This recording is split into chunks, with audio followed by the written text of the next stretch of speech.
अब जैसे कि ये हमारा एक गिवन सरफेस एरिया है ना, पर तो अगर ये हमारा गिवन सरफेस एरिया, ये हमारा क्या है, परपेंडिकुलरली है ना, हमारी इलेक्ट्रिक फील्ड लाइंस ऐसे जाती इलेक्ट्रिक फील्ड लाइंस हमारी ऐसे जाती हैं, ऐसे ये इलेक्ट्रिक फील्ड लाइंस हमारी ये हैं, ये पेनिट्रेट कर रही हैं ऐसे, है ना, और ये हमारा ये गिवन सरफेस एरिया है, ये हमारा परपेंडिकुलरली है, परपेंडिकुलर टाइम तुम्हारा एरिया वेक्टर भी इसी डायरेक्शन में है। हाँ इस टाइम हमारा एरिया वेक्टर भी इसी डायरेक्शन तो में है। तुम्हारे टोटल इस टाइम थीटा की वैल्यू तुम्हारी 0 आ गई, ई और एरिया वेक्टर के बीच में इलेक्ट्रिक फील्ड। थीटा की वैल्यू 0 कैसे आ गई? यहाँ पे तुम्हारा इलेक्ट्रिक फील्ड ऐसे, अब तुम्हारा एरिया वेक्टर भी इसका इसी डायरेक्शन में हाँ। है। अब तुम एरिया, ये दोनों सेम डायरेक्शन में है। हाँ अच्छा, यहाँ पे कोई थीटा नहीं बन रहा है, यहाँ पे कोई थीटा नहीं है, तो यहाँ पे तुम्हारा थीटा वैल्यू 0 आ है। गई। अब यही चीज़ तुम्हारी बॉडी अगर ऐसे 3D में रखी रहे और इलेक्ट्रिक फील्ड एच डायरेक्शन में रहेगी, तो इसमें कोई बॉडी पेनिट्रेट ही नहीं कर रहा है, सब साइड से चला जा रहा है। एरिया वेक्टर इसमें तुम्हारा ऐसे ऊपर आ रहा है, हाँ। और इसमें इलेक्ट्रिक फील्ड इन दोनों के बीच में 90 डिग्री बन रहा है। और तुम्हें डॉट प्रोडक्ट तो पता ही है, cos 90 वैल्यू तुम्हारी 0 होती है। हाँ, इसका मतलब कि इसको कवर करने के लिए ना एक चीज़ हम लोग थोड़ा सा और अच्छे से चाहते हैं समझिए। अरे भाई थोड़ा सा मिटाने से इसको अच्छे से एक्सप्लेन करते हैं हम। इसको अब एक्सप्लेन करेंगे, एकदम टॉपर बना देंगे एकदम, जिसको भी दिखाएंगे। अंशी को बहुत हेल्प करेगा पता है ये लेक्चर से सब, समझ ना। अब फर्स्ट ऑफ ऑल देखो, थोड़ा सा बीच देखो, हम तो पढ़ चुके हैं, थोड़ा सा बीच से आएगा, थोड़ा पढ़ना, थोड़ा बीच से आएगा, बट नेवर माइंड। अब हमें देखो क्या है कि ये हमारा, इसे कहते हैं electric flux. Electric flux equals to हमारा होता है, इलेक्ट्रिक फ्लक्स बोल रहे हो तो ई लिखो। हाँ इलेक्ट्रिक फ्लक्स है, बोलो तो फ्लक्स है। हाँ ये हमारा इलेक्ट्रिक फ्लक्स है। इलेक्ट्रिक फ्लक्स इक्वल्स टू हमारा, इसका फॉर्मूला क्या था, रुको, डी स्मॉल डी था, और क्या बता रहा था वो, किसका, हाँ area vector, D A dot product of what, distance रहेगा शायद से, क्या था, इलेक्ट्रिक फील्ड ई रहता है, अच्छा ई ए रहता है, या ये E dot D A vector रहता है ना। ये हमारा इलेक्ट्रिक फ्लक्स हो गया, ये हमारा इलेक्ट्रिक फील्ड या फिर इलेक्ट्रिक फील्ड इंटेंसिटी हो गई, इलेक्ट्रिक फील्ड है ये हमारा हो गया एरिया वेक्टर, है ना। एरिया वेक्टर क्या होता है, जैसे कोई पर्टिकुलर हमारा ये सरफेस है, यहाँ से हमारा जो है क्या कहते हैं, ये इस पे पड़ी, इस पे ये हमारा वो हो गया, क्या कहते हैं, इलेक्ट्रिक फील्ड लाइंस हो गई, तो ये ही ऐसे ये हमारा एरिया वेक्टर हो गया, है ना। अब हमने अभी बात किया उसके बारे में कि मान लो कि ये हमारी इलेक्ट्रिक फील्ड लाइंस है ना, एंड ये हमारा एक गिवन सरफेस एरिया हो गया। यहाँ से हमारी इलेक्ट्रिक फील्ड लाइंस है, पेनिट्रेट कर रही है ना, इसकी ऐसे कहीं ना कहीं पॉइंट पे ऐसे कर रही होंगी, तो ये लोग जो है आगे, कौन सा केस बता रहे, पैरेलल, ये हम थीटा इक्वल्स टू 0 वाला बता रहे हैं। ऐसे में समझ में नहीं आएगा, पता तुम कंफ्यूज हो जाओगे। तो इसको बुक से समझाते हैं ना मेरे ख्याल से, तुम इसे पता है 3D में समझोगे तो तुम्हें समझ में आएगा, पता ना 2D अरे इसको मतलब ऐसे ऐसे ऐसे ऐसे, ठीक है चलो। हाँ। तो तुम ऐसे इलेक्ट्रिक फील्ड लाइंस लाओ, यहाँ से पेनिट्रेट कराओ, ऐसे ले आओ, ऐसे दिखाओ, ऐसे ले आओ, ऐसे दिखाओ, तो इसमें तुम्हें 3D में समझ में आएगा। नहीं तो 2D का फिगर तुम्हें अब ऐसा लग रहा है ये ऐसे जा रहा है, अब पता नहीं पेनिट्रेट कर रहा है, इसका एरिया वेक्टर तुम्हारा बाहर की तरफ आएगा, ये कंफ्यूजन हो जाएगा। तो ये 3D में देखो, ये हमारा गिवन सरफेस क्या कहते हैं, गिवन सरफेस है, एरिया है, एंड यहाँ से हमारे इलेक्ट्रिक फील्ड लाइंस जो है पेनिट्रेट कर रही हैं, एंड जब ये देखो यहीं पर हमारा इलेक्ट्रिक फील्ड या फिर हमारा वो इलेक्ट्रिक फील्ड लाइंस भी है, इलेक्ट्रिक फील्ड भी है, और इलेक्ट्रिक फील्ड का जो फोर्स है, इंटेंसिटी, वो भी इसी तरफ है। तो ये आगे ऐसे ऐसे जाएंगी अभी इन्फिनिटी तक।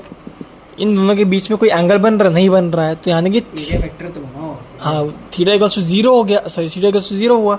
अब एरिया वेक्टर इसके बीच में, इन दोनों के बीच में होगा ना, कौन दोनों, एरिया वेक्टर तो अच्छा एरिया वेक्टर, अच्छा ओके, ये यही कॉन्सेप्ट क्लियर होगा, एरिया वेक्टर और एक किसी पर्टिकुलर लाइन के बीच, इलेक्ट्रिक फील्ड लाइन के बीच में जो एंगल होगा वो बताता है हमारा। अब एरिया वेक्टर जो है कहते हैं कैसे निकलता है, हमेशा परपेंडिकुलर रहता है ना, हमेशा परपेंडिकुलर। यहाँ पे इलेक्ट्रिक फील्ड लाइन निकली तो इसी के परपेंडिकुलर एरिया वेक्टर रहेगा। अब इसको देख लेते हैं ना, इसी वाले को देख लेते हैं। तो अब क्या इन दोनों के बीच में कोई एंगल बन रहा नहीं बना, तो थीटा इक्वल्स टू 0 हो गया। तो अब हमारा जो फॉर्मूला है इलेक्ट्रिक फ्लक्स इक्वल्स टू ई ए, है ना। ये को इसको पहले एकदम डिटेल में ला देते हैं, डी ई ए। अब इसको हम लोग ऐसे भी ले सकते हैं, ई ए कॉस थीटा। तो अब हमारा क्या कहते हैं, कॉस थीटा की वैल्यू क्या आ गई, कॉस थीटा की वैल्यू हमारी 0 है। तो हमारा वर्क फंक्शन जो रहेगा, वर्क फंक्शन सॉरी बोल दे रहे गलती से, आदत है ना, इलेक्ट्रिक फ्लक्स जो है, इलेक्ट्रिक फ्लक्स इक्वल्स टू ई ए रहेगा। और ये जो है मैक्सिमम इलेक्ट्रिक फ्लक्स है।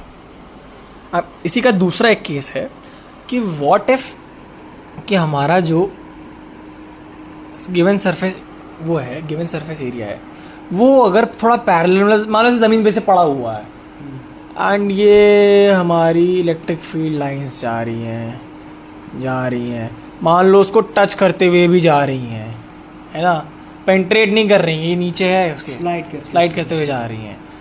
तो हमारा जो एरिया वेक्टर होगा, एरिया वेक्टर यार थोड़ा मुझे को बताना यार कि इसमें इधर निकल जा रहा है, ऐसे क्यों नहीं निकला, एंड इसमें सरफेस के परपेंडिकुलर निकालना है।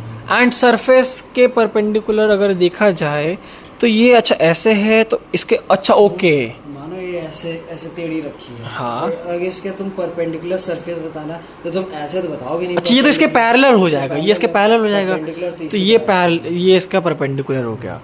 तो यार अगर तुम अगर ऐसे करोगे तो ये तो इसके पैरेलल हो जाएगा ना, थोड़ा सा अगर दिमाग लगाओ 3D में ऐसे देखो तो ये इसके, तो ये तो पैरेलल हो गया ना भाई। तो इसलिए हमेशा उसके परपेंडिकुलर निकालना है, तो ये इसका परपेंडिकुलर हम चूज़ किया।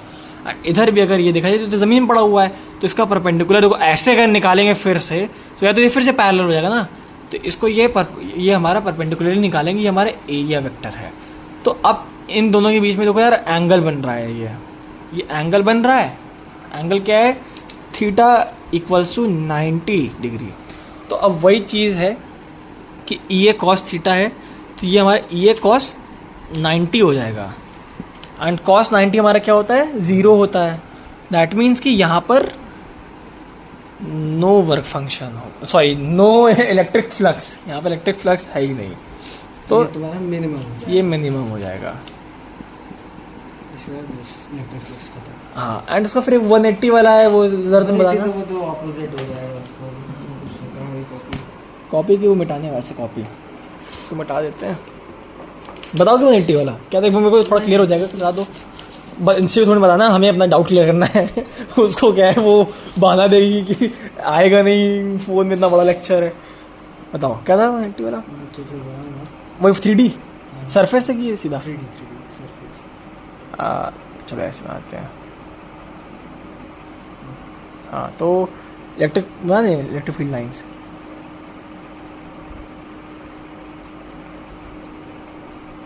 फिर अब इलेक्ट्रिक फील्ड लाइंस तुम्हारी इस डायरेक्शन में आ गई। हाँ। अब तुम चाहो तो जो इसके एरिया वेक्टर है वो इस डायरेक्शन में भी आएगा, मगर अगर तुम उस तरफ से देखो तो एक एरिया वेक्टर तो इस डायरेक्शन में भी पीछे से आएगा, जो कि तुम अगर इसको एक रेफरेंस बनाए हो, अब हम इसको ऐसे ये इस डायरेक्शन वाला ही है, तो हम इसको ऐसे बनाए पीछे से, हम इसका बैक फ्रंट बना रहे हैं,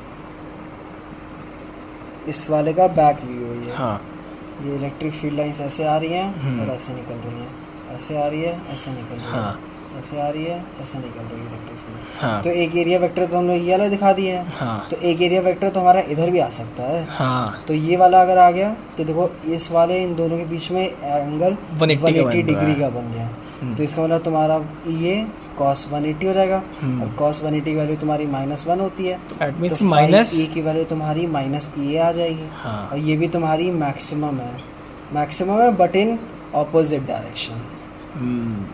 इसका मतलब तुम्हारा फाई मैक्स जो होता है वो ±EA होता है, और फाई मिन जो होता है वो तुम्हारा 0 होता है। ये इम्पोर्टेंट है।